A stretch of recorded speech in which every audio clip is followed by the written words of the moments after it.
त्यावर तुमचा as a Congress म्हणून काय कमेंट असणार आणि एक महिला म्हणून, कारण डोमेस्टिक सिलेंडर म्हटलं तर महिलांना जास्त अफेक्ट होतं. मी तेच सांगणार होते, काँग्रेसपेक्षा महिला म्हणून, एक गृहिणी म्हणून सिलेंडरची वाढ जी होत चाललेली आहे, तुम्ही बघितलं मध्यंतरी अमेरिकेने डिक्टेट केलं मोदींना म्हणून त्यांनी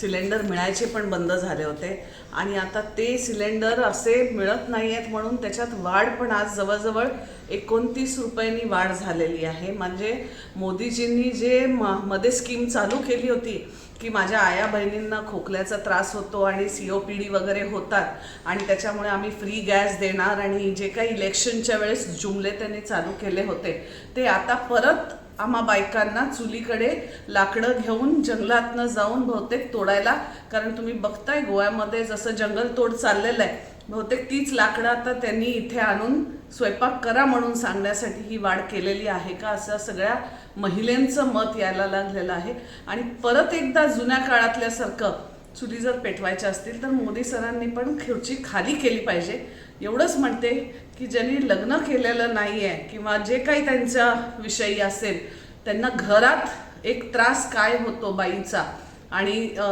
सिलेंडर वाढीमुळे जे अन्न शिजवायला पण जे महाग पडतं ते जरासं ह्या BJP वाल्यांनी बघून घेतलं पाहिजे. Okay, thank you.